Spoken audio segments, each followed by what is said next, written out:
Welcome, and today I have prepared a little lesson about splitting behavior, because the better you can split the behavior, the better you can use shaping as your training technique to create behavior with positive reinforcement. So when you are dividing your goal behavior into smaller steps, we call that splitting. And the better you can split, the easier it is for your horse to understand what it is you want him to learn, because that will guide him step by step towards the goal behavior. The opposite of splitting is called lumping. When we lump, we make the steps too big, and then we can risk that the horse gets frustrated because he doesn't know what to do. We can get frustrated because the horse is not doing what we want him to do. We can tune out, we can get a lot of struggles, and the whole process of teaching a behavior will take longer. So the better you can split the behavior, the better you can shape a behavior, the faster you can train a behavior, the easier and more fun it is for your horse and for you. So shaping is, splitting behavior is a part of making a shaping plan. So how do you split behavior? In 3 steps that are very, very important. Imagine the goal behavior you want to train. Like, what does it look like? Divide it into smaller steps and then write the process down. This is super important, especially when you are by yourself. Write it down, because that is super, super important. I will explain why. Step 1, imagine your goal behavior. Describe in detail what the behavior looked like. The more detail you can add, the better it will be. In the beginning, when you are maybe not even thinking about what the ears are doing, but maybe it's important. So write it down. And the more elements you can think of, describing the obvious, start there. It is super helpful. So what are some things that you can pay attention to when you describe your goal behavior? Like, what is the position of your horse's body? In other words, what's he doing? Maybe he does something specific with his neck, with his head, with his legs, his back. What is his tail doing? Because maybe you want to teach him something that is a part of that.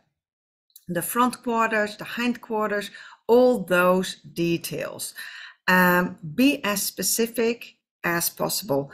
Writing it down is super helpful when you think about it the next day, or maybe at night you thought of, oh, he needs to do something specific with his legs. Oh, I forgot to write that down. And then you can take your list or your paper, whatever you use, and add it.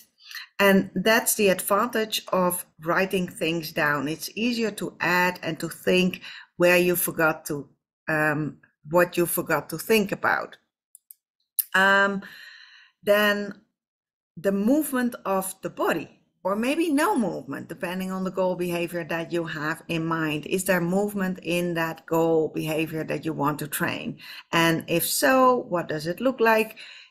Again, go through all the details, as many as possible, that you can think of, and write them down. Then the third part, maybe there are emotions or feelings connected to that goal behavior. Maybe you want calm behavior and teaching your horse to stand still and stay standing still, but relaxed, instead of standing still but very stressed and tense. For the goal behavior that I will talking about today, it's the Spanish walk. You need excitement. The more excited the horse is, the better he can lift those legs. If he's very calm and maybe sleepy, it becomes not a really nice Spanish walk that we are looking for. So in Spanish walk, we are focused on excitement, on forward movement, and that's a really big part of it. And be specific. Margaret, would you like to mute yourself? Otherwise we have background noise. Thank you. So the next question that you can ask yourself if you are making a shaping goal is, what are you doing? Or where are you in position to the horse? What cues will you be using? For Spanish walk, will you do that riding under saddle?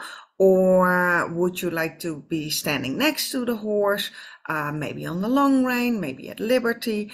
Like, think for a minute what you're doing and where you are when your horse is performing your goal behavior. The more specific you can be, the better your shaping plan will be. So splitting the behavior, let's talk about Spanish walk. What are some of the elements of the behavior? In Spanish walk, it's the front legs, it's the knees high up. And one thing that I always forgot about, because maybe it is so obvious, but it's the forward movement. Because I didn't think of that enough with my first horse. I will tell you what pitfall I fell into. So what are the three phases then of the behavior? Before, what's he doing, and then what happens after? In Spanish walk, it's walking, then you ask Spanish walk, and then ideally you want your horse to keep walking. So the forward movement is super important in this whole behavior. Because if your horse is standing and then you want Spanish walk, that is super hard physically for your horse, but you also don't want your horse to do that beautiful Spanish walk because maybe you have in mind to do that in front of an audience and then stop it. So what you really want is walk, Spanish walk, walking. So in a fluent thing. Targeting, your horse moves towards the target, your horse targets, and then what? Well, in the beginning, click and treat. So then that is like after touching the target, it's easy. But maybe you want your horse to go to the next target, or you want your horse to target and keep touching the target. So what is really happening? Be as detailed as possible. And then ask yourself, what does your horse need to know before she can do this behavior? Think about the key lessons. What can your horse already do? In the situation of a Spanish walk, your horse needs to walk. Not only to walk, but walk on cue. Your horse needs to stop on cue. It needs to be very aware of his front legs. And there's all kinds of exercises that you can help your horse to become more aware of his front legs and that he has to do something with those legs. Targeting is really useful. Once your horse know how to target, it's easier to transfer that targeting behavior onto targeting with other body parts, etc., etc. So these are elements, and like the key lessons. Standing. How do you teach your horse to stand or hold? That will be mat training. Walking.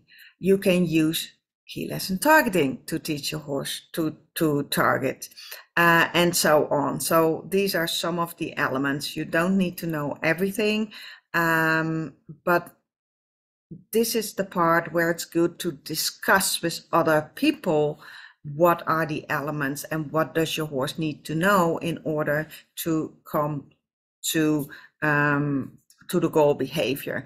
For instance, if horses cannot walk and stand on cue, you will struggle in the Spanish walk because he will not understand that he has to move forward. So that happened with my first horse. I didn't know any of this. I started just teaching lifting the front legs. I was not aware of that the Spanish walk is a forward moving. It's the word, it says walk, but I didn't realize it was just focused on the front legs. So my pony Sholto, he could do really those front legs really beautifully and really high, and he really loved it. But there was no walk. There was no walk. And by the time I started implementing the walk, because I thought that would be the last step, it was not a fluent movement. He's really struggled because he was thinking front legs, but I have to walk. I don't know how to combine those two. Another tip is to look at the goal behavior from another horse that is doing that, and then watching that behavior in slow motion. That will give you lots of information about how you can train and shape a certain behavior. In the course Trick Training Laying Down, I show how Kira is laying down, and in slow motion. I did not shape laying down because it's too hard, too long. I captured it. So capturing means that the horse is doing the behavior, and then you click and treat, and in that way you can capture the whole goal behavior. That's super quick. The disadvantage of capturing is that you are super reliable on when the horse is going to perform that behavior.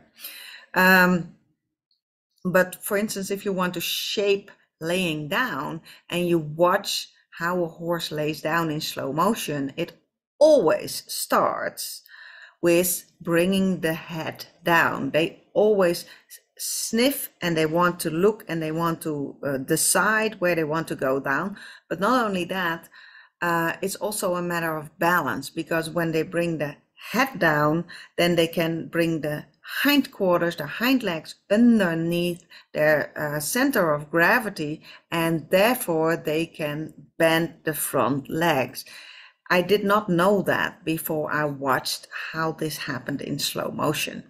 So when you look at the whole behavior in slow motion, it will give you ideas about the elements of the behavior. And then write down your thinking process, write down splitting a behavior, because first of all, you don't forget it, but when you write it down, you can also reflect on your thinking process. You get insights in your thinking process. When I got Kira, and she was a wild horse, she was born in a nature reserve, I thought first thing that I do is haltering her. So I took the halter, approached her, and she was gone. She tried to escape over the wall of her stall. And then I realized, oh, I first have to approach the horse in order to halter it. The same goes for targeting. The horse has to approach the target in order to target. So it really gives insights in your thinking process if you can talk about it, but also write it down. So when you have written certain steps down, maybe you start really big, like Spanish walk, it's left front leg, right front leg, that's it. And then you can add steps. The reflecting is where you learn, where we as trainers learn. When we write things down and we look at it the next day, or we talk about it, that's the reflecting part. That's where we learn. And if we can learn faster and we can make this easier to do, it's we become better and better, and we become better and better trainers, and it just is more fun if you're better at it. Training tips: don't feel silly to write down the obvious. In Spanish walk, I had no idea that it was about walk and the forward movement. The forward movement in Spanish walk is so obvious that I wasn't thinking about that with training Sholto, my first pony, to do the Spanish walk. Haltering, that you have to approach the horse in order to put the halter on. Targeting, that the horse has to approach the target in order to touch the target.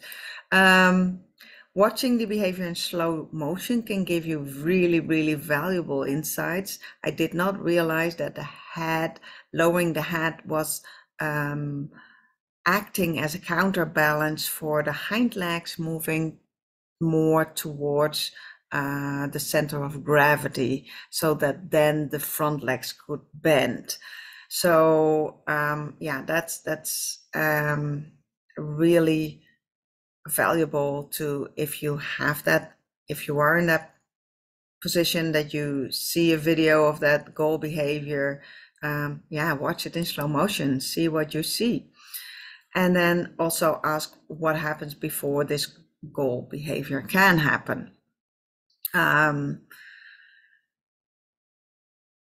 the situation of haltering a wild horse, well, first of all, you need your horse to stand and approach you, or let you approach him, so that you can be in close perimeter with the horse. So what happens before the goal behavior can happen? Well, before haltering, you need to approach your horse. Before Spanish walk, he needs to walk on cue, and he needs to be already good with cues, because if he doesn't understand the concept of cues, or you don't understand it, that's what happened with my first pony. I taught him Spanish walk. I taught him to wave his front legs first, and I had no idea to put this on cue or how cues actually worked. Ask an experienced trainer to help you. I'm here to help you. And like what I said in the beginning, I thought Spanish walk was about the front legs, because that's the obvious. But the other thing that's obvious is it's in the name. It's about the walk. It's about the forward movement. So the second horse I trained to do the Spanish walk was Kira. And right from the start, I implemented that forward movement, and that was what eventually resulted in a very beautiful Spanish walk. Active, forward, a fluent motion. So that was like the tip that I got from an experienced trainer, and that really helped me leap forward. So the Spanish walk, in order to touch a target with the knee, the horse needs to move his leg toward the target. So when you shape that, it starts with a weight shift off that leg. That's how small it starts. So that is part of the shaping plan. He needs also to see the target in order to touch it, because if he doesn't see it, it doesn't cross his mind that he needs to touch it. He needs to be calm and relaxed about touching the target, and he needs to be aware of his front legs, and so on. So for a shaping plan, the first draft of a shaping plan would be something like walking on cue. And the walking on cue, you can shape that whole behavior. You can write all that down, like following a target, clicking for the movement, putting it on cue, etc. And then walking, but starting with the hind legs. And that's a part of straightness training.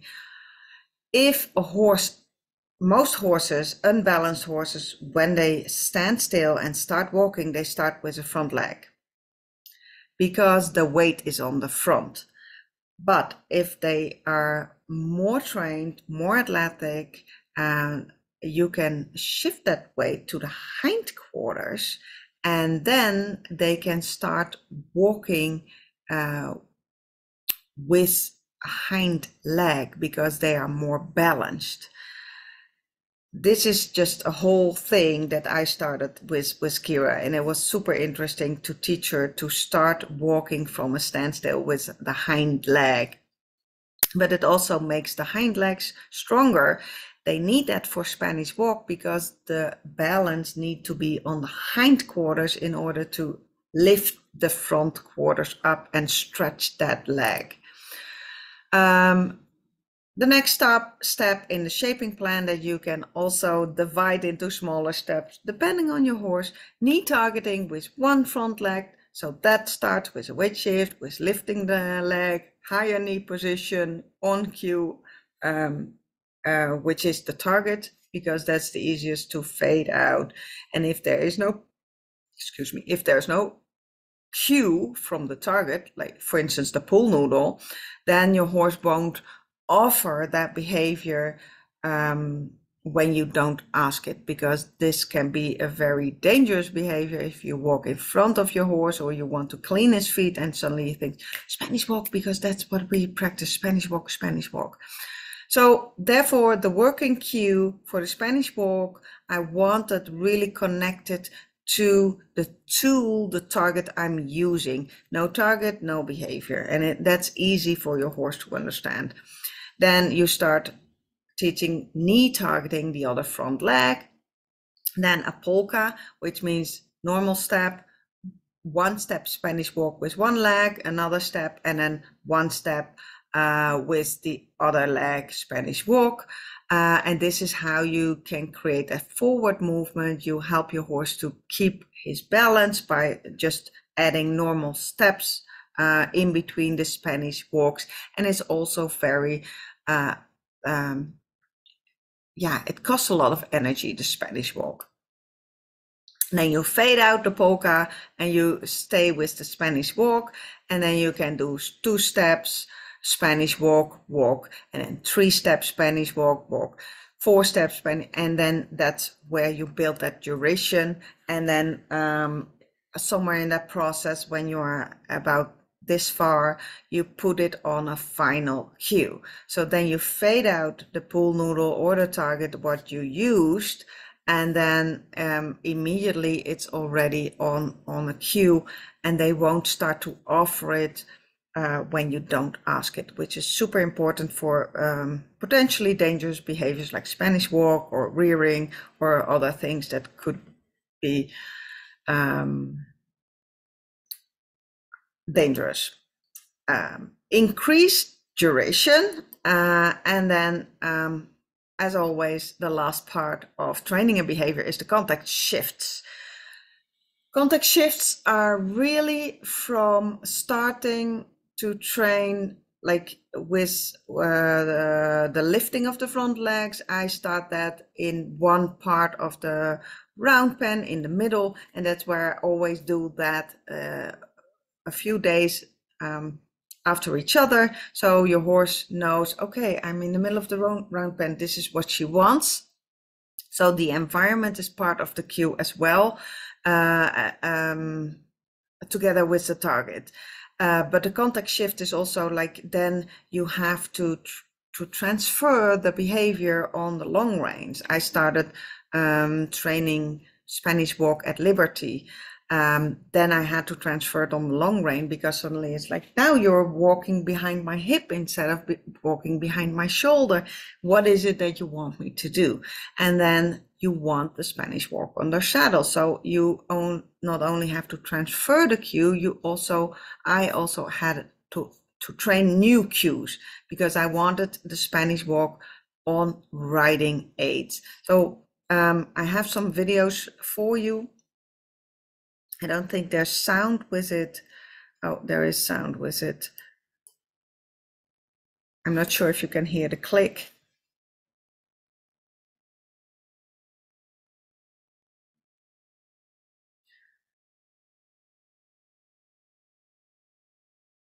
So this is basically that I'm focusing on the movement of the hind legs, and you really want those hind legs towards the belly button and towards the center of the gravity, because then it's easier for the horse to lift their front legs.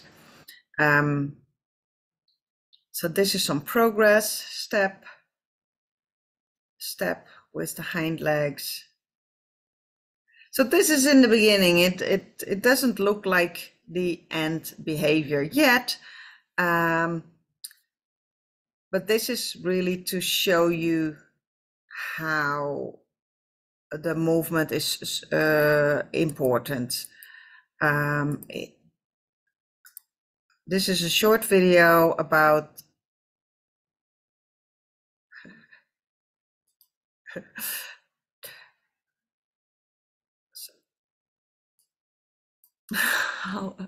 So that's where I transferred this on the long rein.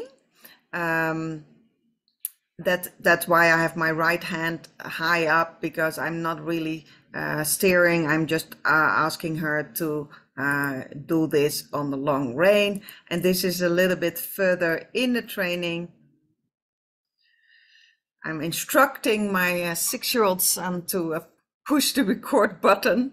So what happens here is I really want her to be on the bit. She doesn't have a bit, but more collected, because otherwise it will be very hard. As you can see, her left hind leg is really moving underneath center of gravity, and the last 2 steps were really nice. So this was also, again, really at the start of training the behavior. This was when I just transferred it to under saddle.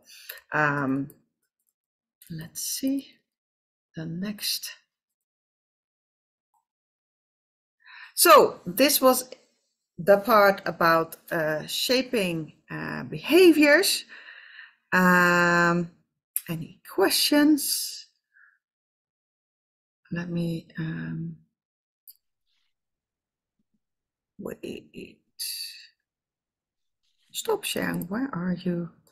Hi, Margaret. More.